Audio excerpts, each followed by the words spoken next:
நமச்சிவாய. திருச்சிற்றம்பலம். சிவாய நமக. சிவசிவாய நமக. என் அன்பு கண்மணி, இன்றைய தினம் மிகவுமே நல்ல நாள் என்பதால் உன்னை தேடி உன்னை காண நான் ஓடி வந்திருக்கிறேன். உன் அப்பன் ஈசன் உன்னை காண ஓடி வந்திருக்கின்றேன். ஒரு நல்ல செய்தியை கேட்பாயா? அது உனக்கு மிகுந்த மகிழ்ச்சியை கொடுக்கப் போகிறது. அரை நொடி கூட தாமதிக்காமல் நான் உனக்கான அந்த நல்ல செய்தியை உடனே சொல்கிறேன், கேள். இதை நீங்கள் கேட்கும்போது மிகவுமே கவனமாக கேளுங்கள். உங்களுடைய மனதை ஒருநிலைப்படுத்தி பின்னர் கேளுங்கள். அப்போதுதான் உங்களுக்கு ஒரு தெளிவு பிறக்கும். நிச்சயம் நடக்கும். இது பயனுள்ள பதிவு. தவறாமல் கேளுங்கள். உன்னை வாழ்த்த மனம் இல்லாதவர்கள் இருப்பார்கள். அவர்களை பற்றி நீ கவலைப்படாதே.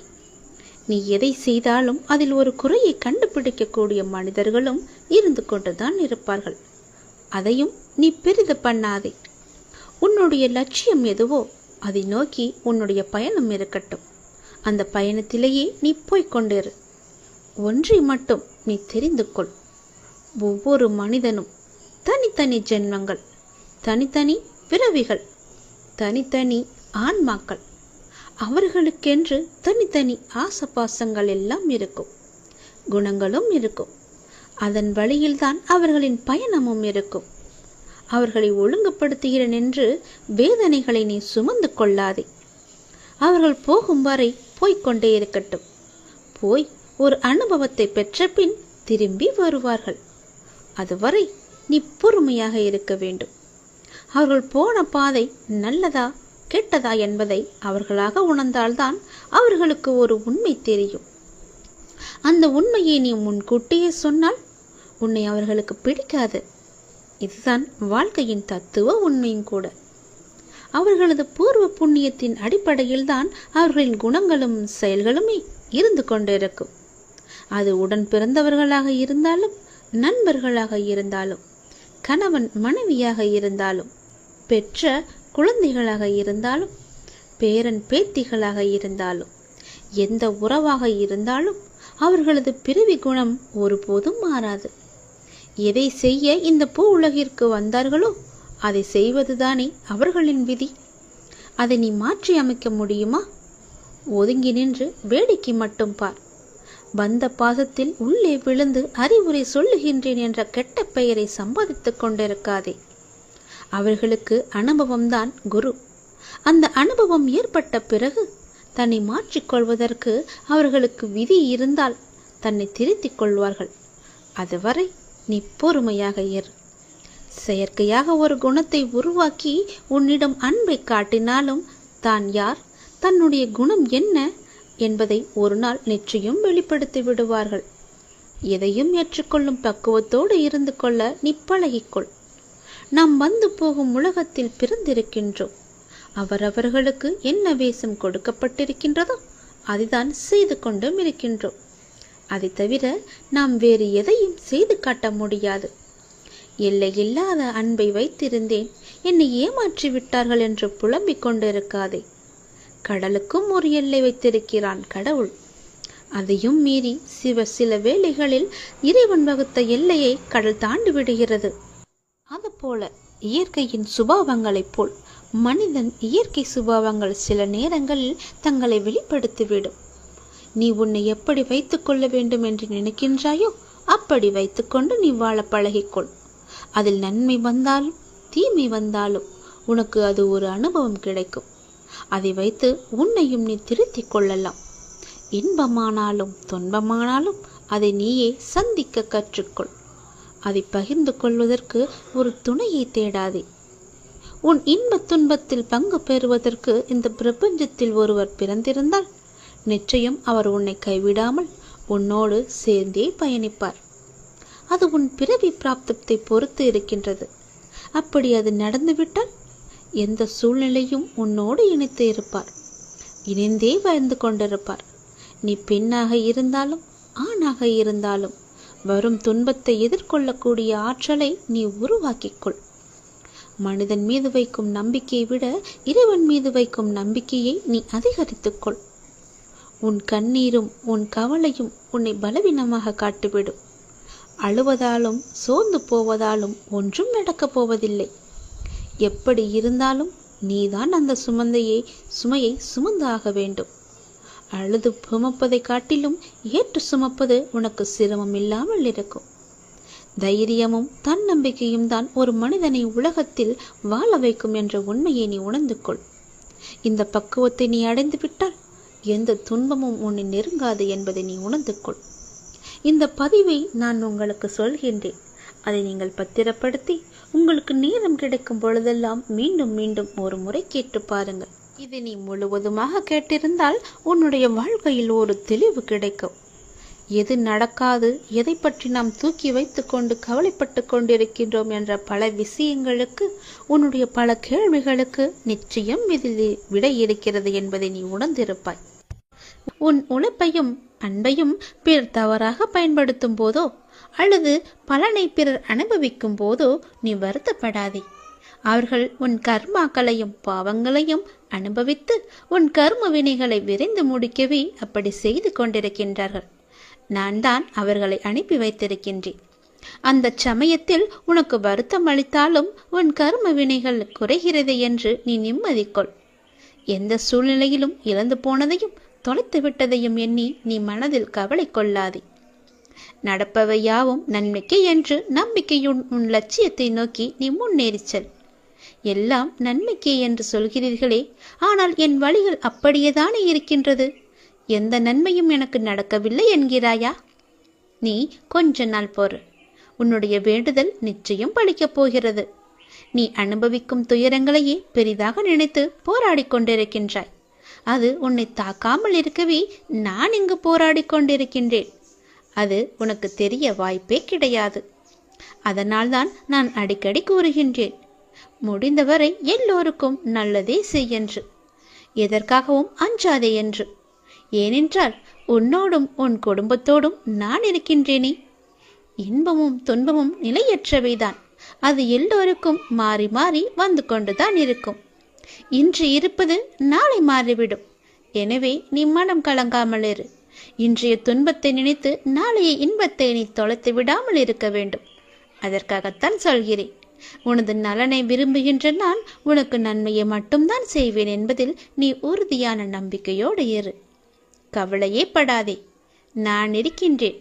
என்றும் எங்கெங்கும் எப்போதும் என்றென்றுமே உன்னோடு. உனக்கு நல்லது மட்டுமே நடக்கும். நீ என் பரிபூர்ண அருள் முழுவதையும் பெற்றுவிட்டாய். என் ஆசீர்வாதத்தையும் அன்பையும் நீ பெற்றுவிட்டாய். உன்னுடைய பக்தியால் நான் உனக்கு அடிமையாகிவிட்டேன் என் தங்கமே. என்னிடத்தில் நீ பக்தி செய்ததால் நீ வருவாய். நிச்சயம் தொண்டு செய்வாய். அதன் மூலம் நான் உன்னிடத்திலேயே நான் ஐக்கியமாகி விடுவேன். உன்னுடைய வருகைக்காக நான் காத்து கொண்டிருக்கிறேன். நீ என்னிடம் வந்து மற்றவர்களுக்கு நீ தொண்டு செய். எனக்கு தொண்டு செய்ய வேண்டாம். மற்றவர்களுக்கு நீ தொண்டு செய்தால் நான் உன்னிடத்தில் வந்து உனக்கே நான் அடிமையாகி விடுகிறேன். உன்னிடத்திலே நான் இருந்து உனக்கு வேண்டிய உதவிகளையெல்லாம் நான் செய்கின்றேன். நீயோ மற்றவர்களுக்கு உதவி செய். உனக்கு தேவையானது எதுவோ அதை நானே தருகின்றேன். நீ அள்ளி அள்ளி கொடு. நானும் உனக்கு அள்ளி அள்ளி தருகின்றேன். நான் கொடுப்பதை வைத்து நீ மற்றவர்களுக்கு கொடு. உன் வாழ்க்கையில் பல நல்ல நல்ல மாற்றங்கள், நல்ல நல்ல நிகழ்வுகள், நீ கேட்ட சந்தோஷங்கள், மன மகிழ்ச்சிகள் எல்லாமே உனக்கு கிடைக்கும். நீ கேட்ட பண பிரச்சனை எல்லாமே தீர்ந்துவிடும். நான் உனக்கு அள்ளி அள்ளி தரும்போது நீ உன் இரு கைகளையும் தூக்கி அதை வாங்கிக்கொள். நான் தருவது உனக்காக மட்டுமே. உன்னுடைய உண்மையான பக்தியால் நீ என்னை வென்று விட்டாய். நீ என்னை அடிமையாக்கி விட்டாய். நான் உனக்கு எப்பொழுதும் தொண்டு செய்யவே நான் காத்திருக்கின்றேன். அதுபோல நீயும் தொண்டு செய்து மற்றவர்களின் வாழ்த்துக்களை நீ பெற்றுக்கொள். அதன் மூலம் உன் வாழ்க்கை மிக சிறப்பாகவே மாறும். நான் உன் நல்ல எண்ணத்தில் தான் நான் வைத்திருக்கின்றேன். அதுபோலவே நீயும் செய். உன்னையும் எல்லோரும் போற்றுவார்கள். நன்றாக இருப்பாய் நீ.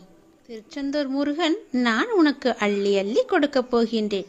சந்தோஷமாகவே பெற்றுக்கொள். நீ உன் வேண்டுதலை நிறைவேற்றுவதற்காக, உனக்கு உதவி செய்வதற்காக உனக்கு திடீரென்று ஒரு அழைப்பு வரும். அந்த அழைப்பை நீ ஏற்றுக்கொண்டால் நீ கேட்டது, நீ நினைத்தது எல்லாமே உனக்கு கிடைக்கும். இப்போது உன் மன வேதனையை நான் அறிவேன். நீ உன் வாழ்வில் எத்தனை காலம்தான் இந்த போராட்டம் என மனமுடைந்து வேதனைக்கு ஆளாகி இருக்கிறாய். உன்னை சுற்றி நடக்கும் அனைத்தும் நன்மைக்கே என நம்பு. எத்தனையோ கடின நாட்களிலிருந்து உன்னை நான் காப்பாற்றி இருக்கிறேன். இப்போது நீ படும் மனவேதனைகளுக்கும் கண்டிப்பாக நல்லதொரு தீர்வை நான் தருவேன். அதுவரை என் நாமத்தை மட்டும் நீ உச்சரித்து கொண்டே இரு. நான் இருப்பேன், உனக்கு நிழலாக, என்றுமே உனக்கு துணையாகவே இருப்பேன். உன்னை கேலியாக பேசுகிறார்கள், உனக்கான மரியாதையை கொடுக்கவில்லை என்றெல்லாம் நீ வருந்தாதே. எல்லாவற்றிற்குமே நிச்சயமாக காலம் பதில் சொல்லும். உன்னுடன் நான் என்றுமே இருப்பேன். உன்னை விட்டு நான் எங்கும் செல்ல மாட்டேன். உன்னை ஒருபோதும் தாழ்ந்து போகும்படி நான் செய்யவும் விடமாட்டேன். இது என்னுடைய சத்திய வாக்கு. உன்னை என் அரவணைப்பிலேயே நான் வைத்திருக்கிறேன். கனவில் கண்ட சுகபோக அனுபவங்கள் விழித்து கொண்டதும் மறைந்து விடுவது போலவே இவ்வுலக வாழ்க்கை ஒரு மாய தோற்றம். இவ்வுலக வாழ்வின் சுகமும் துக்கமும் அது போலவே மறைந்துவிடும். எதுவும் நிரந்தரமில்லை. யார் உன்னை புறக்கணித்தால் என்ன?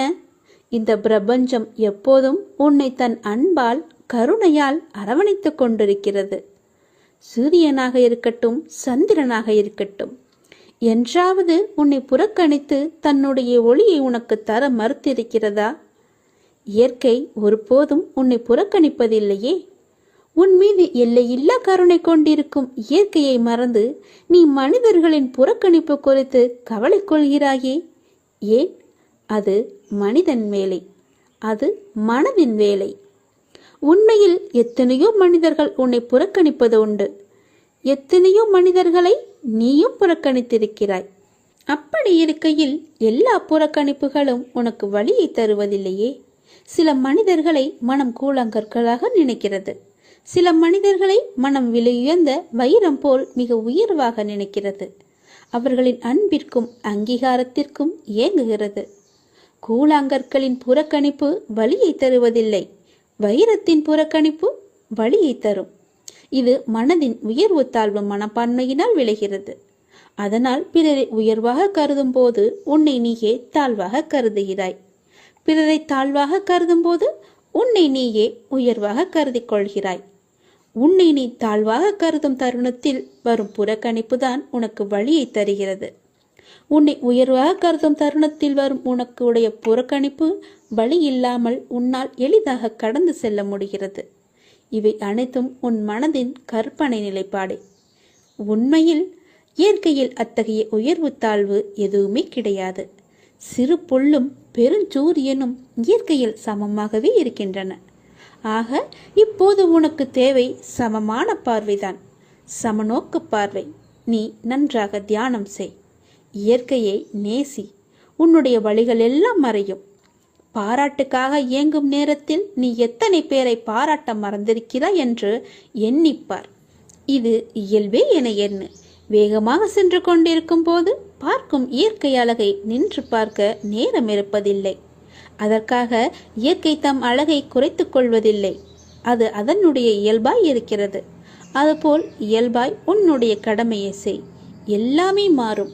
உன் மனம் மாறினால் மட்டுமே உனக்கான எல்லாம் மாறும். உன் பாரத்தை என் மீது வை. மனசாந்தி இல்லாத என்ற ஒரு அங்குல இடம் கூட இவ்வுலகில் கிடையாது. உன் பாரத்தை என் மேல் வை. என் மீது உன் பார்வையை திருப்பு. என்னையே தியானி. நிச்சயமாய் நான் உனக்கு சாந்தியை அளிப்பேன். என் வார்த்தையை நம்பு. உனக்காக ஒரு புதிய கதவு திறக்க இருக்கிறது.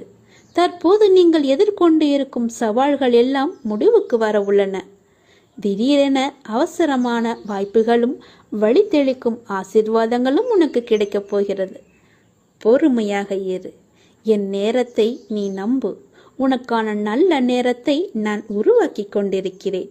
மிக விரைவில் அந்த நேரத்தில் நீ காலடி எடுத்து வைக்கப் போகிறாய். உனக்கு குபேர யோகத்துடன் மகாலட்சுமி கடாட்சத்துடன் ஒரு நல்ல வாய்ப்பு உனக்கு தேடி வந்து கொண்டிருக்கிறது. சீக்கிரம் அது உன் வாயில் கதவை தட்டும். அது உன் கையில் கிடைக்கும். அன்று முதல் நீ பொற்பாதங்களாக உன் வாழ்க்கை பொன்னொளி வீசும் நன்னாளாக மாறும். உன் வாழ்க்கை அழகிய பூங்காவனமாக இருக்கும். இனி எல்லாம் நல்லதாகவே நடக்கும்.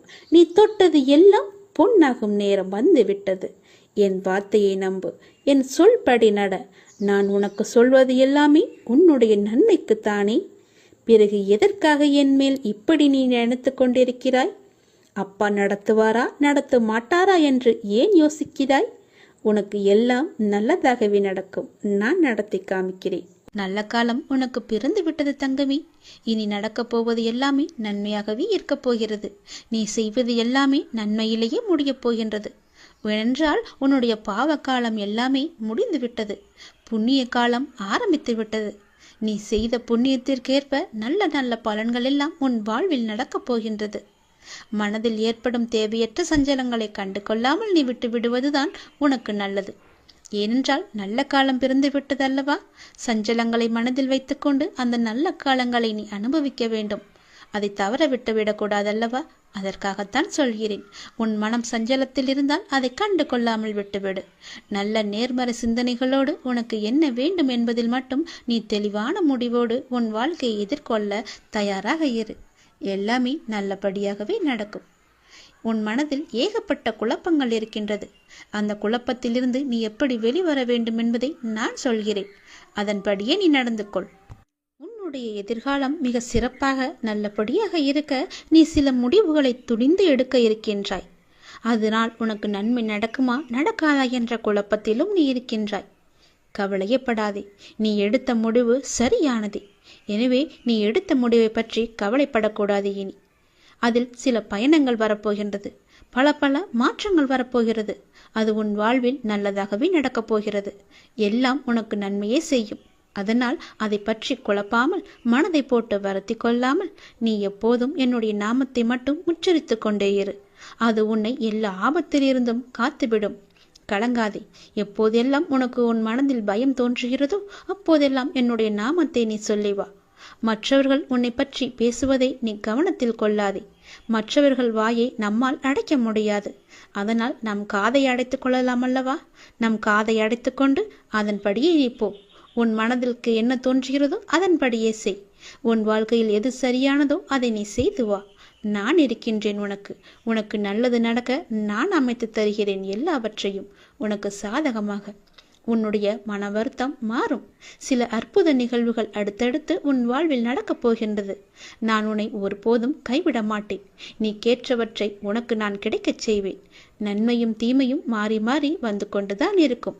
இதுதான் எல்லோருக்குமான வாழ்க்கை. என்னை வணங்கும் உனக்கு தீமையின் தாக்கத்தை குறைத்து நன்மைகள் அதிகம் நடக்கும்படியாக உன் வாழ்வை இப்போது நான் நடத்தி கொண்டிருக்கின்றேன். வாழ்வின் நல்ல மாற்றங்கள் நினைத்து பார்த்திராத அற்புதமான மாற்றங்களாக அது நடக்க இருக்கின்றது. அந்த நல்ல மாற்றங்கள் நடந்து நீ மகிழ்ச்சியாக இருக்க வேண்டி என்ன நிகழ்வுகள் நடக்க வேண்டுமோ அதுவே உன் வாழ்வில் நடக்கப் போகிறது. இனி எல்லாமே உன்னுடைய நன்மைக்காக மட்டுமே நடக்கப் போகிறது. நீ எதை தேடி என்னிடம் வந்தாயோ, உன் எதிர்காலம் சிறப்பாக இருக்க வேண்டும் என்று என்னிடம் கண்ணீர் விட்டு அழுதாயோ, அது நல்லபடியாகவே மாற்றி அமைத்து தருகிறேன். உன் எதிர்காலம் மிக சிறப்பாகவே இருக்கப் போகிறது. இப்போது நீ எடுத்திருக்கும் முடிவு உன்னுக்கும் உன் வாழ்க்கைக்கும் உன் குடும்பத்திற்கும் மிக சரியானது. அதன் வழியே நீ போ. உன் வாழ்வில் பல நல்ல மாற்றங்களை நான் அமைத்து தருகிறேன். தைரியமாகவே இரு. கஷ்டங்கள், துன்பங்கள், கடன் பிரச்சனைகள் எல்லாமே உன்னை விட்டு தூர ஓட போகிறது. ஏனென்றால் என்னை நீ வழிபட ஆரம்பித்து எத்தனை எத்தனை நல்ல வினைகளை எல்லாம் நீ செய்திருக்கின்றாய். அவையெல்லாம் நிச்சயமாகவே நல்ல பலனை உனக்கு தரப்போகு. உன்னை நான் பாதுகாத்து கொண்டே வருகின்றேன். உனக்கான நல்ல நல்ல சூழல்களை எல்லாம் அமைத்து வைத்திருக்கின்றேன். நல்லது உன் வாழ்வில் நடக்கப் போகின்றது.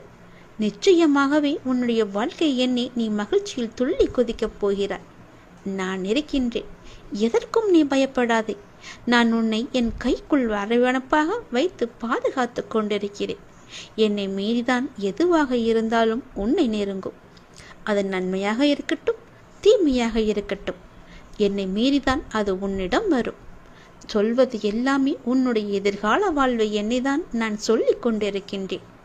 யாரிடமும் போய் கைரேகையோ ஜோசியமோ எதுவும் பார்க்காதே. ஜாதகம் எல்லாம் பார்க்காதே.